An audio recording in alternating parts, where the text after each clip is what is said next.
Today I'm going to talk about how to disassemble the Browning 725 and put it in the laser fixture. Cover your work surface with some resilient material like paper towel or cloth to protect the finish on the gun. You're going to need a long screwdriver, a small jeweler's screwdriver, a 4mm Allen wrench, a pin punch, wire cutters, a couple of different size Phillips screwdrivers, pliers, a little piece of soft copper wire, a small container of water, a flashlight, a hammer, and a little wooden stick.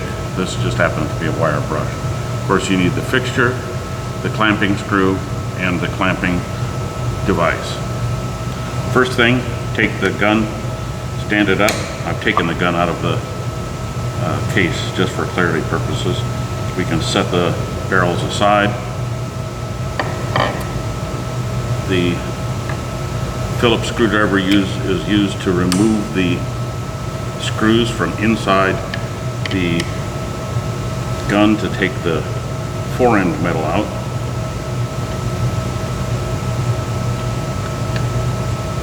These can sometimes be very difficult to get out, but there are some tricks that can make it a little easier. So take out the screws. Might have to turn them upside down, bump them out, set those aside. Sometimes you can get inside underneath that edge and pry up gently, obviously being extremely careful to get that to come loose. It will take some effort, but it's worth being careful and paying attention. You may notice that the bottom starts to come out as well, so if that happens, just keep prying against here. Whatever you do, don't pry on the outside of the wood, anywhere where you might be able to scratch the finished surface of the gun. Now that's coming loose, just get that and keep prying at it until that comes off, and then this will come out. We can set that aside, and we can set this aside as well. Next thing to do is remove the buttstock from the gun.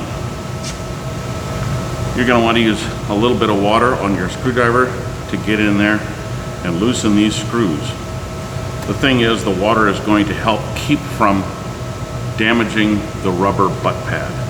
If you just use the plain screwdriver, it will damage the rubber and the butt pad, and a little bit of water or even a little bit of light oil is enough lubricant to help prevent this from happening.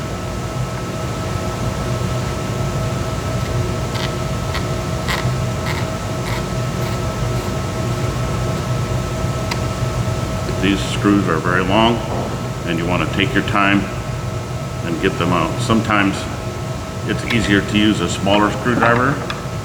It depends on how much room you have. The smaller screwdriver also makes it a little easier on the rubber butt pad.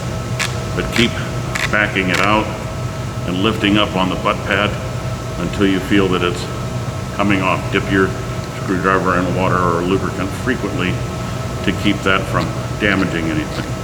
At some point you'll notice that one or the other of the screws will come loose of the wood, and at that point just keep working on the other screw until it comes loose.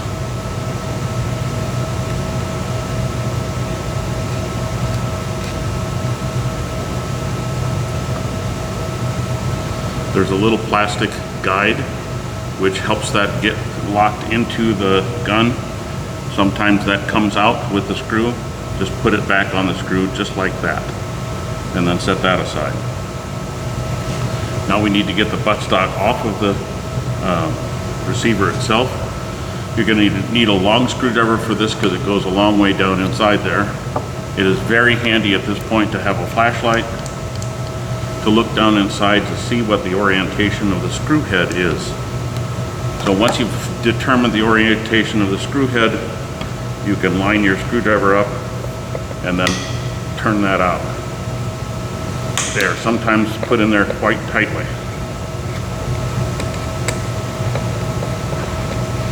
When you're turning this out, at some point you'll hear it click just very slightly. Just like that. And that means that the screw is out of the threads. So you can take the screw out like that, set that aside.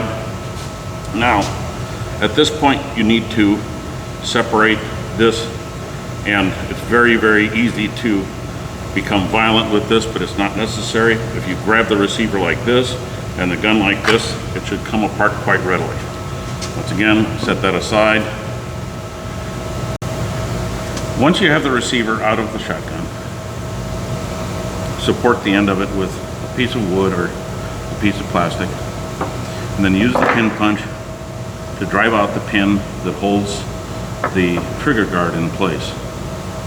Generally we drive from right to left. This is a roll pin, so it doesn't really make a lot of difference. Once that roll pin is out, then the trigger guard is free to be removed.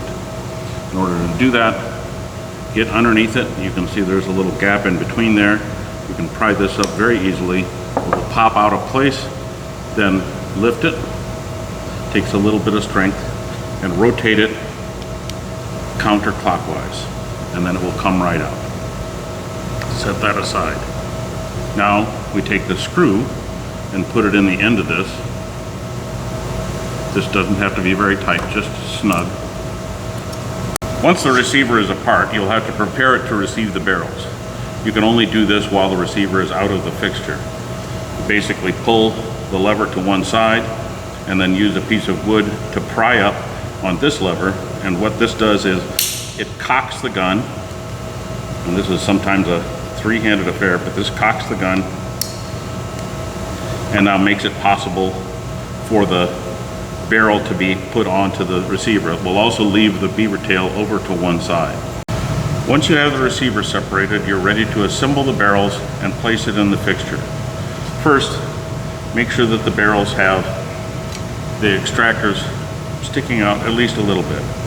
Now you put that onto the front like this, and it should slide relatively easily down into place. You might have to push those in just a little bit. Now the other thing is, while this is in place like this, bring this up, put that in. You can close that up, that will help. Put this in place here, and then that will snap down into place on that. You might have to play with this a little bit. You might actually have to open and close the shotgun a couple times to get that to fit in there. But once it does, then that will lock in place, and it will keep the fore-end metal tight against there. What we want to do is make sure that it stays on here. We'll have more about that in a minute. With that in place, with this on there, we're going to set it onto the stand, seat it down to make sure that it's seated all the way.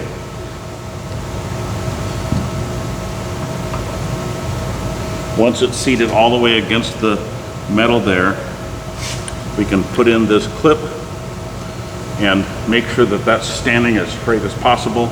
You'll be able to tell by the gap in there. Then snug up this screw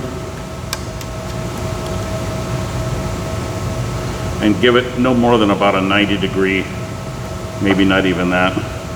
And then that will lock that in place, and you should be able to see no gaps in between those surfaces.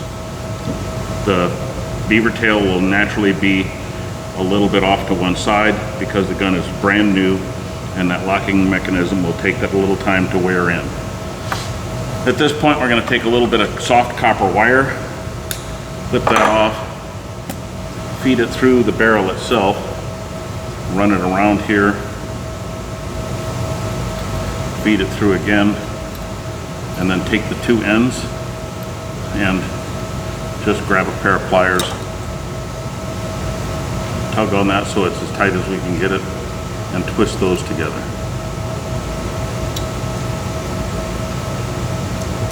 And then we'll just fold those up out of the way to minimize the amount that we're going to cut ourselves. This is now ready to go into the laser and be lasered. A couple things. There's little plastic bags all over the place here. Take the pin and the two screws and put them in the little plastic bag.